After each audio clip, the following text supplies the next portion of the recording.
자, 오늘은 요한복음 6장 53절로 58절까지 말씀을 중심으로 성찬을 통해 예수와 연합하라 라는 제목으로 하나님 말씀을 함께 나누겠습니다.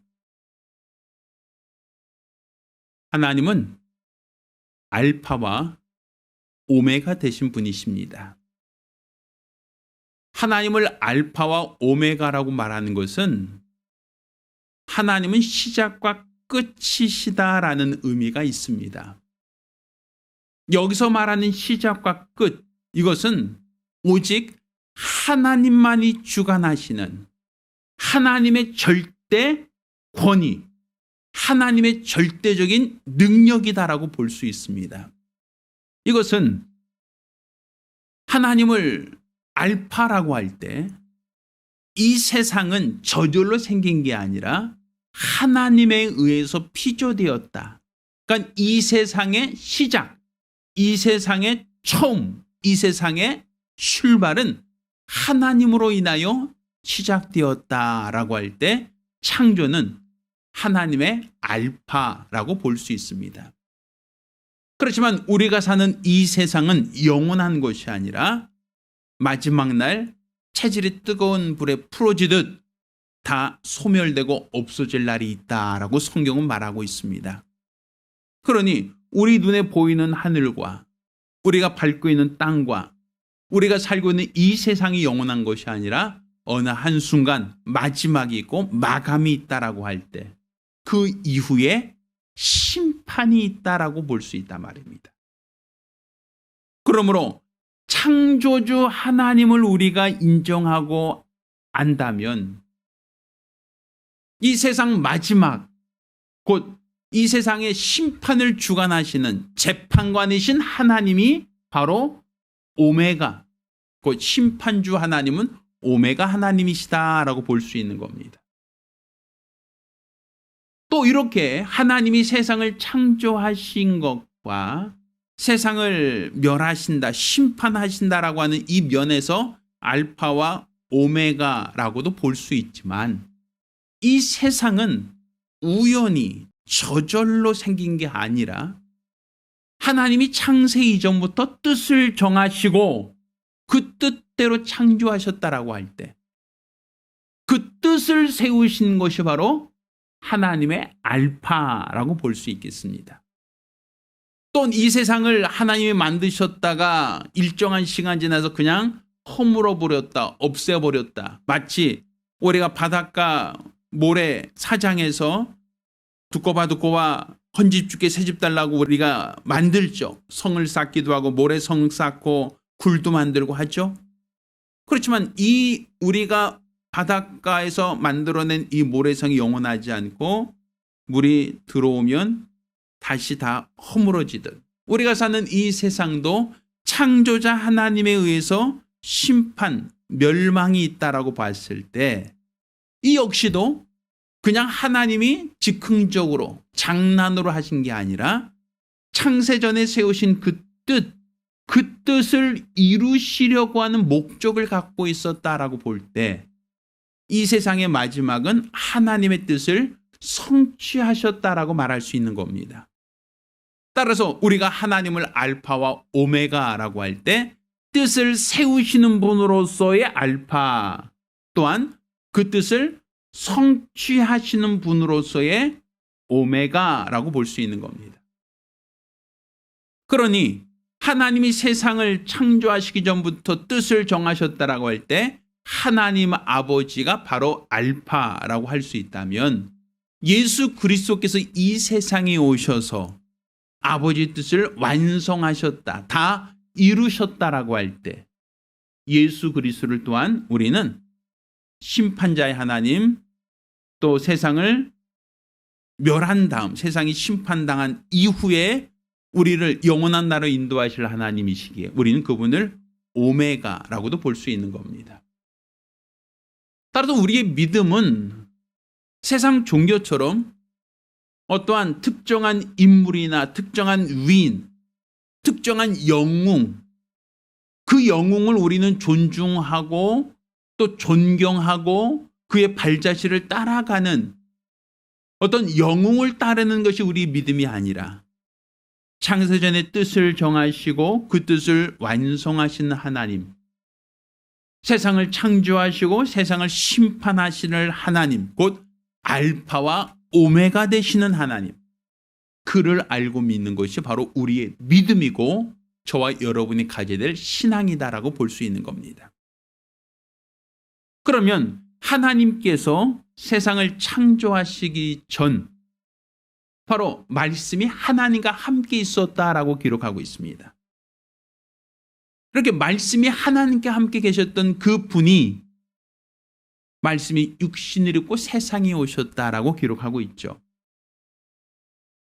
예수님께서 세상에 오셨다라고 하는 것은 그냥 우연히 나타난 것이 아니고 또 하나님께서 심심해서 나타난 것이 아니라 창세전 하나님이 세우신 그 뜻을 그 아들로 인하여 성취하려고 하는, 그 뜻을 이루시려고 하는 목적을 갖고 왔다라고 볼 수 있는 겁니다.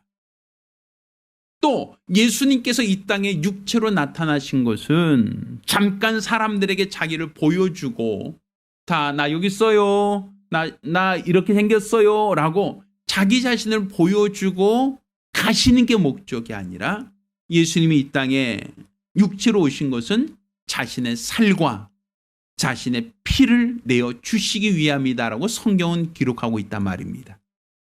그러니 하나님의 그 원대하신 뜻은 그 아들 예수께서 이 세상에 잠깐 단역하신 데 목적을 두신 게 아니라 그의 살과 피를 우리에게 나눠주시려고 하는, 내어주시려고 하는 아버지의 뜻이 있었고, 또 예수께서는 아버지의 원대로 아버지의 뜻대로 자신의 살과 피를 우리에게 내어주셨다라고 성경은 우리에게 말하고 있는 겁니다. 따라서 예수님께서 자신의 살과 자신의 피를 내어주신 그 사건, 우린 그것을 기념하여 성찬을 하죠. 예수님께서도 자기 자신이 잡히시기 전 제자들과 최후의 만찬을 하시며 떡을 떼어 제자들에게 나눠 주셨고 또 잔에 포도주를 채워 제자들에게 마시우도록 하셨습니다. 이것은 그냥 하나의 의식으로서 저녁 만찬, 식사를 함께 했다라는 그냥 송별회를 했다는 그런 의미가 아니라 하나님이 창세전에 계획하셨던, 뜻하셨던 그 뜻을 예수 그리스도로 인하여 이루시겠다, 완성하시겠다라는 의미가 있는 겁니다. 그러니 예수님께서 몸을 입고 오신 것, 그 이유는 자신의 살과 피를 나눠주기 위함이었고 또 자신의 살과 피를 나눠주시는 것이 아버지의 뜻이다라고 한다면 바로 이 성찬이라고 하는 것도 결국 창세전에 하나님이 작정하신 뜻이다. 곧 우리를 향하신 하나님의 원대하신 뜻, 계획이다라고 볼 수 있는 겁니다. 자, 그렇다면 성찬을 하나님이 세우신 뜻이다라고 얘기할 때 하나님은 성찬을 통하여 어떤 뜻을 세우셨는가? 하나님은 예수 그리스도께서 살을 내어주시고 또 피를 주신 이 사건을 통하여 우리에게 어떤 뜻을 정하고 어떤 뜻을 이루길 원하셨는가라는 것을 우리는 알아볼 필요가 있습니다. 자, 예수님께서 먼저 무교병으로 자기 자신을 우리에게 내어주셨습니다. 그리고 이 떡을 먹으라는 거예요. 자, 오늘 본문 우리가 읽은 본문 53절에 보면 예수께서 이르시되 내가 진실로 진실로 너에게 이르노니 인자의 살을 먹지 아니하고 인자의 피를 마시지 아니하면 너희 속에 생명이 없다라고 기록하고 있죠. 또한 내 살을 먹고 내 피를 마신 자는 영생을 가졌고 마지막 날에 내가 그를 다시 살리겠다라고 말씀하고 있어요. 곧 이 성찬이라고 하는 게 바로 예수님이 자신의 몸 또 자신의 피를 내어주신 것이 창세전에 세우신 하나님의 뜻인데 하나님이 그 뜻을 세우신 이유가 무엇인가? 우리 안에 무엇을 주시려고? 생명을 주시려고 하신 하나님의 뜻이라는 거예요. 이것은 하나님께서 세상을 이처럼 사랑하사 독생자를 주셨으니 이는 누구든지 저를 믿는 자마다 멸망치 않고 영생을 얻게 하셨다라고 기록하고 있지 않습니까?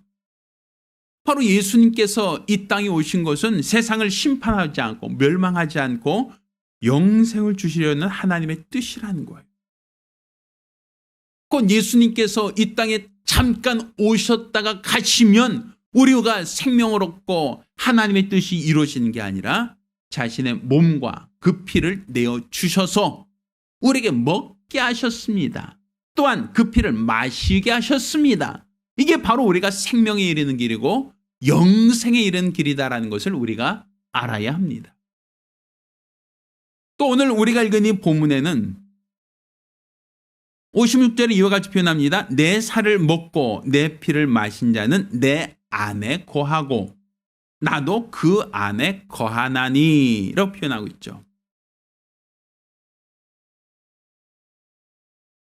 자, 예수의 살과 예수의 피를 먹고 마시는 것은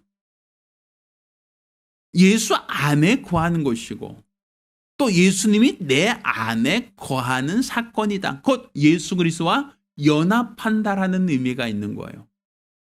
이것은 곧 57절에 살아계신 아버지께서 나를 보내심에 내가 아버지로 인하여 산 것 같이 나를 먹는 그 사람도 나로 인하여 살리라. 너희가 내 안에 거하고 또 나도 너희 안에 거한다라고 하는 것이 바로 우리를 살리시는 하나님의 뜻이다라는 거예요. 자, 그런데 우리가 성찬이라고 하는 것이 결국 예수의 몸과 그 피를 기념하는 행위, 우리 믿음의 고백인데 이것을 성찬을 하지 않으면 지옥 갑니다라는 의미로 이해하면 안 됩니다. 오늘 본문을 우리가 잘못 오해하면 내 인자의 살을 먹지 아니하고 인자의 피를 마시지 않으면 너희 속에 생명이 없다라고 하니까 그럼 성찬하지 않는 사람은 생명이 없다. 성찬, 예수의 살과 피를 먹지 않으면 구원받지 못한다. 이렇게 생각하면 안 된단 말이에요. 지금 예수님께서는 자신의 살과 그 피를 내어주신 것은 성찬에 참여한 사람만 구원시키겠다는 의미가 아닙니다. 성찬을 한다는 것은 예수 그리스도와 연합하라는 의미입니다. 곧 성찬을 통하여 예수가 내 안에, 내가 예수 안에 거할 때 하나님의 생명이 있다라는 겁니다. 그러니까 성찬은 바로 그것을 기념하는 겁니다. 특정 종교에서는 이 성찬식 할 때 그 살과 피가, 그 떡과 포도주가 바로 성찬을 할 때는 예수의 살이 되고 예수의 피가 된다라고 주장을 합니다. 그러니까 이 실제로 이 떡인데 또 잔에 담겨진 포도주인데 이것을 먹고 마실 때는 실제 예수의 살이 되고 실제 예수가 흘리신 피가 돼서 먹고 마신다라고 그렇게 의식을 진행하는 부류가 있단 말입니다. 그래서 그들은 이 떡을 먹을 때도 직접 만지지 못합니다. 죄인 된 자가 어찌 감히 예수의 몸을 만질 수 있겠습니까? 그래서 사제가 그가 들어서 회중에게 입에 넣어줍니다. 먹여줘요. 왜 예수의 살인데 함부로 만들 수 없다. 이것은 마치 우리가 진설병은 누구만 먹을 수 있다? 제사장 외에는 아무도 먹을 수 없다라고 기록되고 있으니까 이거는 만지는 이 자격도 누구만 가능하다? 사제만 가능하다라고 얘기를 하는 것이죠. 그래서 잔을 마시는 것도 또 떡과 살을 먹고 마실 때 예수의 살을 먹고 예수의 피를 마신 거니까 우리 속에 생명이 있다라고 얘기하는 거예요.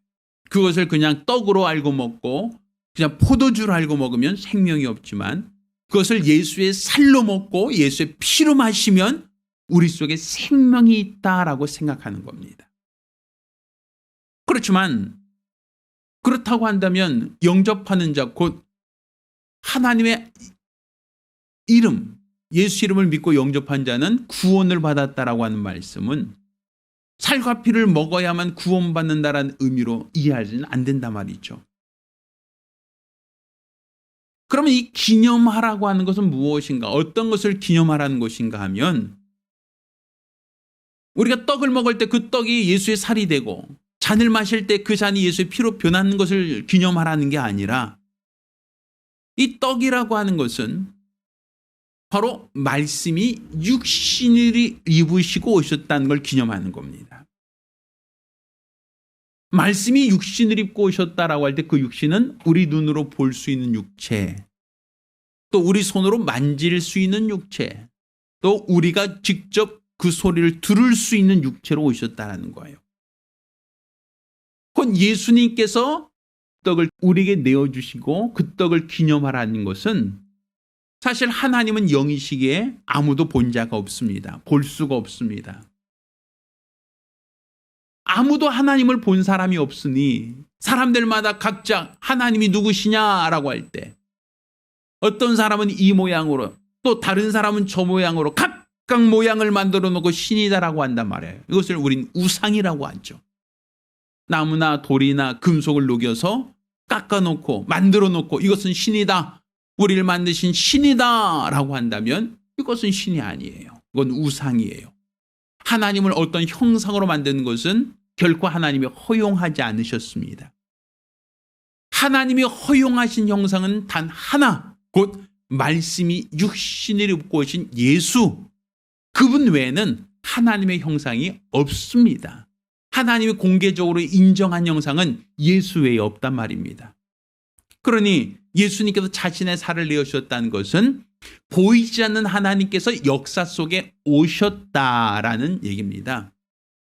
예수님이 나시자마자 출생을 호적을 기록하셨고 죽으실 때 재판을 받으시고 죽으셨기에 그분은 법적인 출생과 법적인 죽음을 당하신 분이십니다. 그 얘기는 다른 말로 예수님이 이 땅에 오신 것은 상상력이나 전설, 민화, 어떤 사람들이 어떠한 꾸미는 이야기가 아니라 그는 실제로 역사 속에 오셨고 역사 속에서 활동하셨으며 역사 속에서 죽임을 당하신 경험이 있다라는 것이죠. 이렇게 하나님께서 역사 속에 들어오셨다라고 하는 것은 보이지 않는 하나님이 몸을 갖고 오셨다, 살을 갖고 오셨다, 그분을 너희가 기념하라는 거예요. 나를 본 자는 아버지를 보았다라는 것이죠. 예수로 말미암은 자는 아버지께로 갈 자가 없다라고 하는 것이죠. 그러니 보이지 않는 하나님을 사람들이 꾸며낸 이야기나 상상력 속에 머물게 할 것이 아니라 육체를 입고 오신 예수, 그를 통하여 말씀이 육신을 입으셨다. 곧 하나님은 살아계시다. 하나님은 실존하신다. 우리는 이것을 알고 믿는 것이 바로 예수의 살을 먹으며 우리는 살아계신 하나님을 기념하는 겁니다. 또 여기서 기념한다는 것은 그가 몸을 입고 오셨다라는 것만이 아니라 아버지의 뜻을 이루기 위하여 그가 아버지의 뜻대로 자신을 낮추셨다. 겸손히 자신을 낮추셨다라는 것을 믿는 겁니다. 왜? 몸을 입는 그 순간부터는 전능하신 하나님의 제한을 받기 때문입니다. 몸을 입는 그 순간부터는 무죄하지도 않고 또 영원하지도 않고 또 시험을 받을 수도 있고 육체의 추위와 더위와 배부름과 배고픔과 육체가 당할 수 있는 모든 고난을 당할 수 있는 몸이기 때문에 하나님은 자존하신 분으로서 전능하신 분으로서 무소부지하신 분으로서 영원하신 분으로서 시험을 받지 않는 분으로서 유일하신 분이신데 그 몸을 입고 오신 예수는 우리와 똑같은 연약함을 경험하셨다. 부족함을 경험하셨다. 시험을 당하셨다라는 겁니다. 그러니 예수님께서 자신의 몸으로 세상에 오신 것, 곧 말씀이 육신을 입고 오신 것은 하나님의 실존만이 아니라 그 살아계신 하나님께 대한 복종, 살아계신 하나님이 아들보다 크시다라는 것을 우리에게 보여주셨고 나타내셨고, 우리는 예수의 몸을 먹으면서 그냥 우리가 상상력으로 먹는 생각을 하는 게 아니라 우리가 그냥 막연한 공상으로 먹는 꿈을 꾸는 게 아니라 우리가 실제로 성찬을 통하여 그의 몸을 우리가 먹듯 예수님이 세상에 오셨다라고 하는 것은 사실이다. 역사적인 사건이다. 곧 예수를 통하여 보이지 않는 하나님은 살아계신다. 또 살아계신 하나님께 대하여 예수님께서는 겸손하셨다라는 것을 우리는 성찬을 통하여 기념하는 겁니다. 또한 예수님께서 자신의 피를 우리에게 흘려주셨습니다. 이것은 곧 잔을 가지사 살해하신 후 이 잔은 곧 내가 너희를 위하여 흘린 바 피, 곧 언약의 피라 하시고 그 피를 우리에게 마시라고 내어주셨습니다. 그러니 우리가 성찬을 통하여 그 피를 마시는 것은 예수님께서 이 땅에 몸으로 입고 오신 것만이 아니라 몸과 피를 갖고 오셨다라는 의미가 되는 것이고, 또 그 피라는 것은 결국 누굴 위한 피입니까? 우리를 위한 피, 우리 죄인들을 구속하시기 위한 피를 흘리셨다는 얘기입니다. 이것은 피에는 생명이 있다라고 하는 말씀처럼 예수님은 바로 자신의 몸을 갖고 오셔서 하나님의 살아계심을 드러내신 것만이 아니라 피를 갖고 오셔서 우리를 살리시러 오셨다. 곧 죄인된 자들을 구원하려고 오셨다. 우리의 죄를 대속하여 속죄 제물이 되기 위하여 오셨다라는 겁니다. 따라서 우리가 그 피를 마시는 것은 그냥 상상 속에서 먹는 생각을 하는 게 아니라 직접 우리가 성찬을 통하여 잔을 마시는 것. 그것은 바로 예수님께서 흘리신 피는 사람들이 꾸며낸 이야기나 상상 속에 존재하는 게 아니라 실제로 우리 죄인된 자들을 위하여 예수님께서 피 흘리셨다라는 고백입니다. 따라서 그 피로 말미암아 내가 살았다. 그 피로 말미암아 내가 죄사함 받았다. 그 피로 말미암아 우리가 구원받은 자가 되었다는 이 믿음으로 고백하는 겁니다. 그러니 예수의 살과 예수의 피를 먹고 마시지 않는 자는 생명이 없다라는 것은 결국 성찬을 해야만 구원받는다가 아니라 말씀이 육신을 입고 세상에 오신 예수를 통하여 살아계신 하나님만이 참 신이시다라는 것을 믿어야 하고, 또 그가 흘리신 피로 말미암아 우리 죄가 대속받았다라는 것을 믿고 신한 자가 생명을 얻었다라는 얘기입니다.